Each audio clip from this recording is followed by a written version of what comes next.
ముందుకు తీసుకెళ్లడంలో మన స్ఫూర్తిని ఆయన ప్రశంసించడం సంగతి కూడా మనకు తెలిసిన విషయం. ఆ రకంగా ఏంటంటే ఒక జాతీయ స్థాయిలో గుర్తింపు వచ్చింది.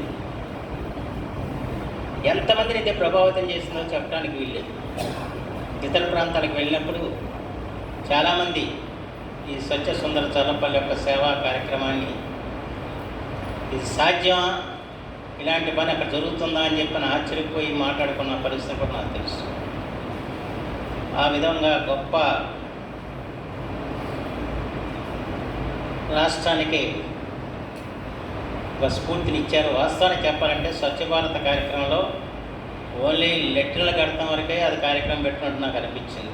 దాంట్లో కూడా మనం ఇక్కడ 100% చల్లపల్లి మండలంలో కట్టాం. ఆ రోజున ఇక్కడ డబ్బు చాలకపోతే ఎవరైనా స్వచ్ఛంద సంస్థను తీసుకున్నామని కట్టించాం. కొన్ని మీ డాక్టర్ గారు సహకారంతో నిర్మాణం జరిగింది. మొత్తానికి అది ఏంటంటే అన్నీ కట్టాలని చెప్పి ఆలోచన చేస్తాం. కట్టించిన పరిస్థితి కూడా మీకు తెలిసిన విషయం.